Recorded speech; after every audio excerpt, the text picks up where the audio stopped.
Hi, this is Spirit Journey. Good afternoon. Today is Sunday, November 29th, 2015. Actually, this video is a part 2 from a video I did last week on Dr. John Demartini about self-love. He was a guest speaker on this woman's channel called Wisdom from North. He did two interviews, and I want to discuss his topic called How to Find Your Life Mission. Well, the first thing he talks about was that with finding our mission, that he said all of us in life have some type of priority that we need to, that we want to fulfill. And he said that your highest set of values is actually where your calling is attached to. And when he says, when you follow your calling, this in itself produces self-motivation, and that you don't need someone to like remind you or prod you, what you should do. He even mentioned in one of his videos that when you have some people who they don't want to get out of bed, and people that live with them might get upset and say, oh, you're just being lazy. And so Dr. Demartini is saying not that they're lazy, that they have a different priority than the person who's upset. And so, but if he found something that really that you would say motivated him, he wouldn't need anyone prodding him. He'll just be doing it. So I thought it was an interesting approach. He says he says the problem about many of us is that we might actually start looking for other people. We might look up to somebody because maybe they have a quality in them that you like. Maybe it's how they dress, or they have a perception of having large sums of money, or maybe they have a lifestyle that you look at that is appealing to you. So you put them on a pedestal.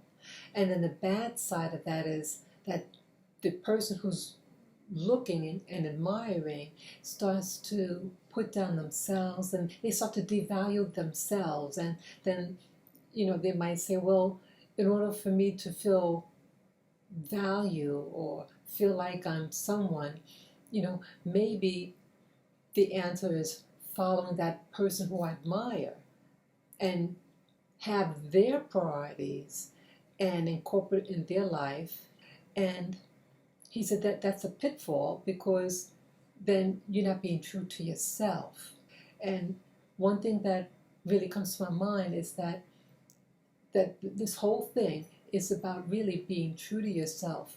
You're not being true to yourself if you're not following your belief system, your value system. And when you translate incorporate someone else's value system on you, it's going to cause conflict, and then you're not going to be at ease with yourself.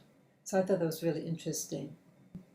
Yeah, they start to discard their own value system and the true inner meaning of their own self, and so their own personal purpose or vision in life gets clouded.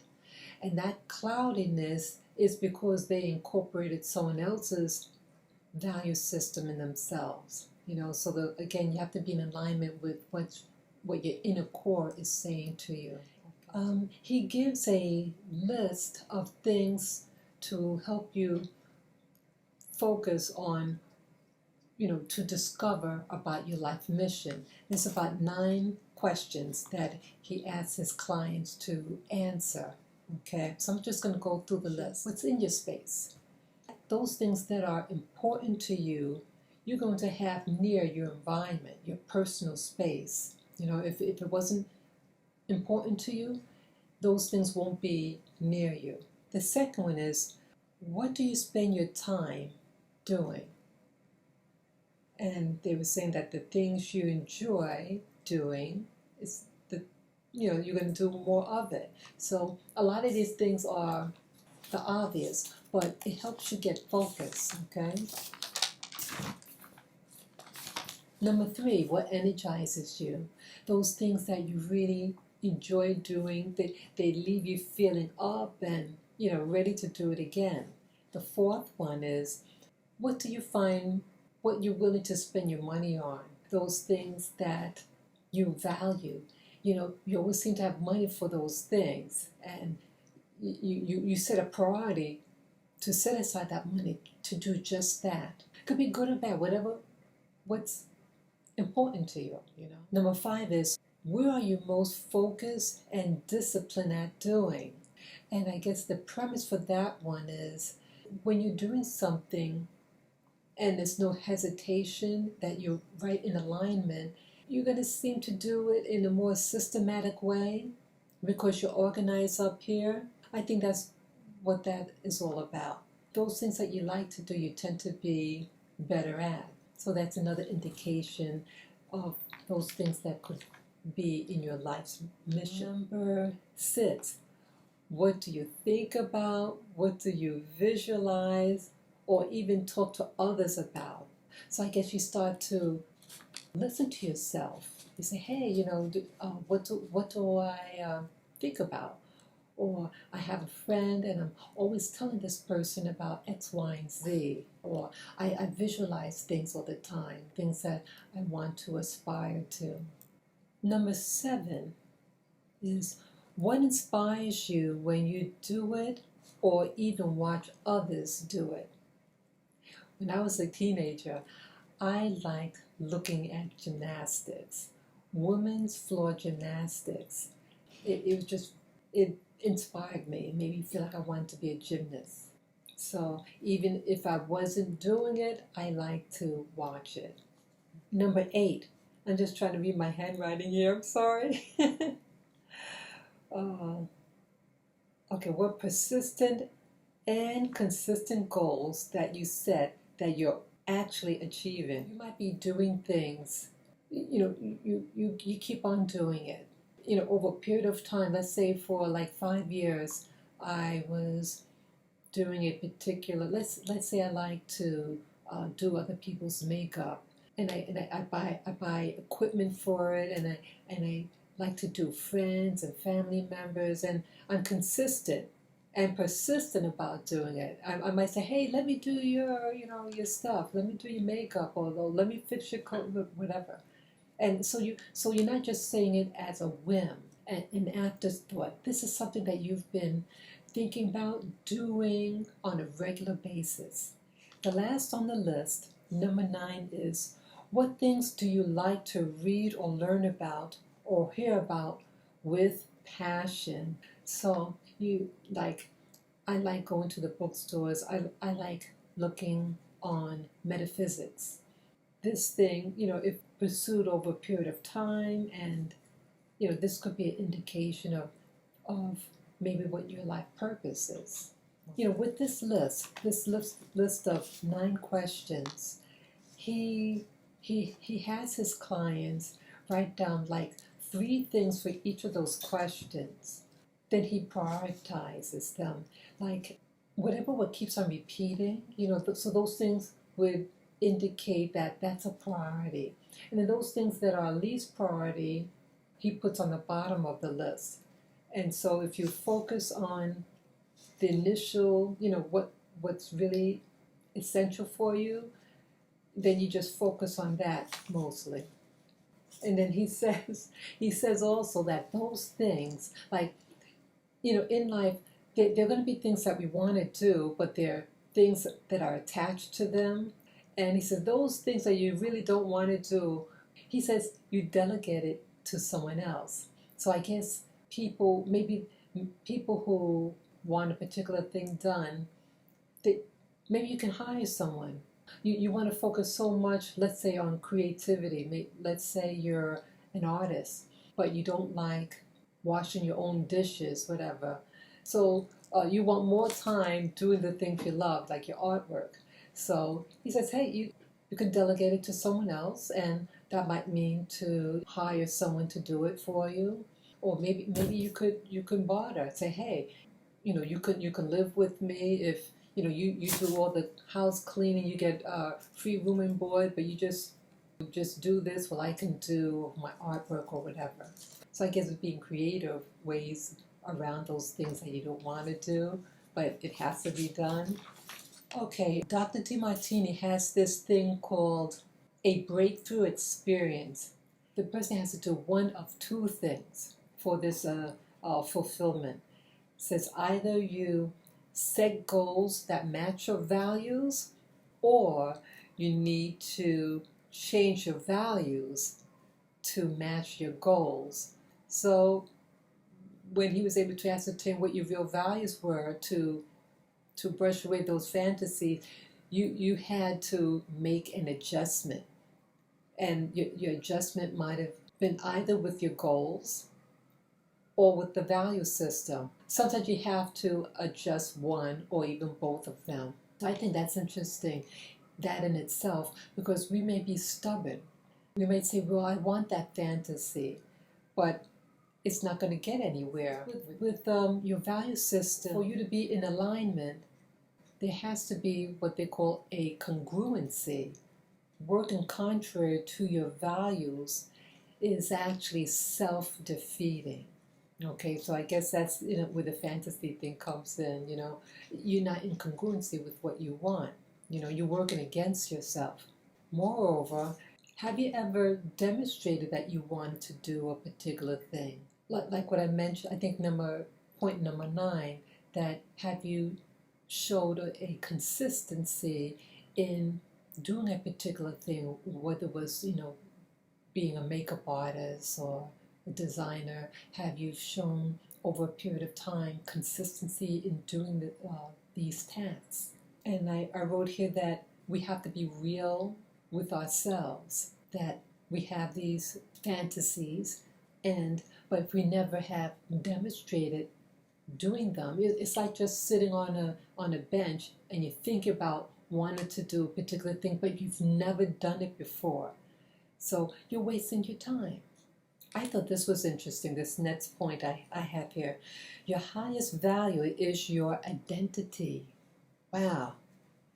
It says you don't need to puff yourself up with delusions or fantasies, and you don't have to feel bad about yourself. You just be yourself. You don't have to say, well, I want to do that, but, I feel bad about myself because I'm not good at what I do, and blah, blah, blah.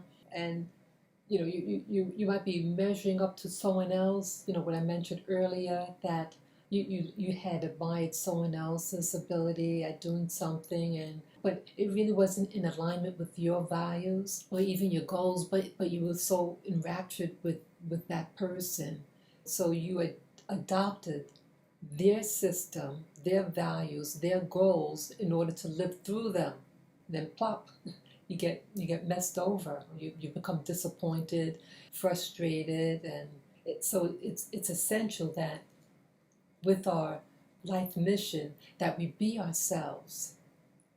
He calls this, we have to be authentic to ourselves, and that when we are authentic to ourselves, we're able to set plans, and then we have to make these steps. Like a plan in itself is just that, but the important thing about a plan is the steps, how to get there.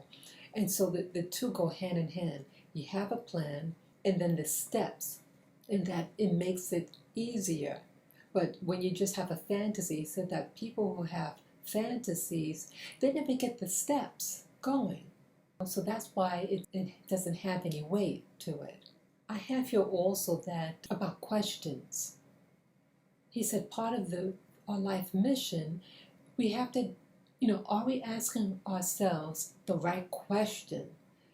The right question of the plans. Okay, you might have a plan, and you ask yourself, okay, what about this or that?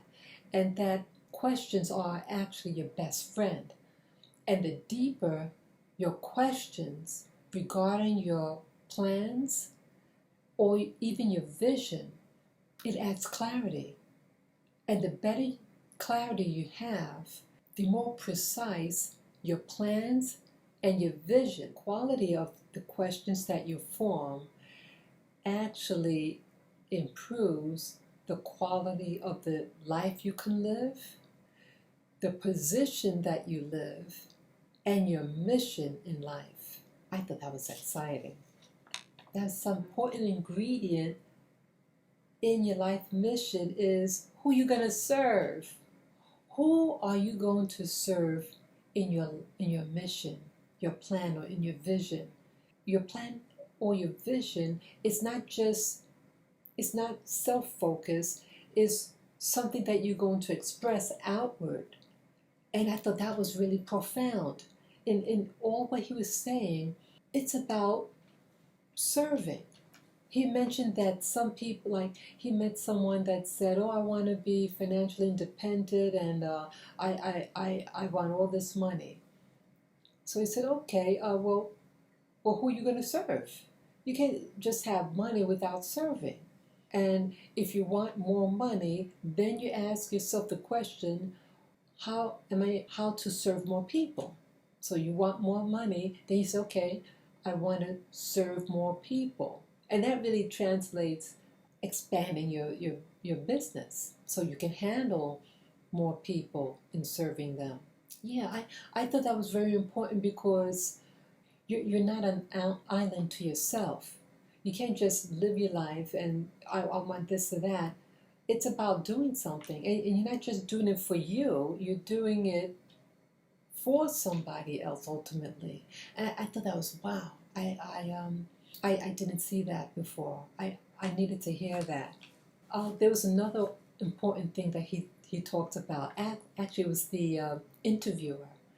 And I was surprised when she brought this up. She says, well, in life, you might have to work with individuals or be around family members, and sometimes people can press your buttons. How do you handle that in life within this context of your life mission? Because again, we're not an island unto ourselves. We have to interact with others. So that's family, co-workers, friends, etc. They mentioned that oftentimes when people press our buttons or you don't like someone, he said that it's actually a quality that is being reflected back onto us. So what we see in other people, that's actually a quality in us that we're judging about our own selves, and that you have to be aware of it. So when you get challenged, you just ask yourself quietly to yourself, okay, what is it that this person is doing? What do I need to learn from this experience? What is it in me that I have within myself that is doing what they're doing? So again, it's about self-awareness.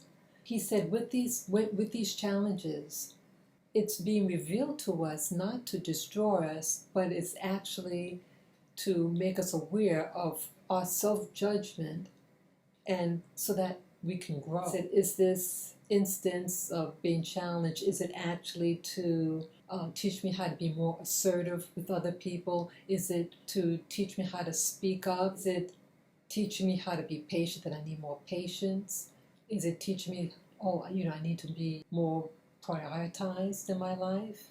Lastly, saying that again, these triggers that happen in life when we engage with other people, it's actually a gift to serve us. And that he found with negative traits in general, that we all have it, and it's actually to serve mankind, and that if it wasn't necessary, then that particular trait in life would have been discarded. So because he's talking about like evolution. If the quality, if that particular quality wasn't necessary, then by evolutionary terms, that it would have been evolved out, extinct. Okay, but it's here, so it has to serve us. And it really seemed like when he was expressing himself there, he like accepted the good and bad within himself. He realized, hey, I'm no different than those people who are pressing my buttons, and he didn't try to disguise it. He said, okay, I have that same quality in me, so embrace me. Embrace the good aspects and the bad aspects. And then he saw that those other people that used to press his buttons, that it no longer bothers him because he came to terms with his weaknesses, and that he started to also respect the other people, that their quirks, whatever, didn't bother him anymore. So I thought that was very interesting. It's all about perception, and that it's not what was said, it's just how it made you feel inside. And so if it's all about perception, you need to alter that perception so you can move forward. So that's what I wanted to share this afternoon, and I thought it was very liberating. I really want to go through that list of 9, and compile a list and to set my priorities, get to know what my value system for me is, so that I don't have to live anyone else's expectation or value system in order for me to feel appreciated. I have to appreciate myself, because that's what it really seems to be about, to accept who you are, the good and the bad. So let me know what you think. You can just comment below, share this video with friends or family members, and you can subscribe, and lastly, to give me the thumbs up. Peace to you guys. Bye bye.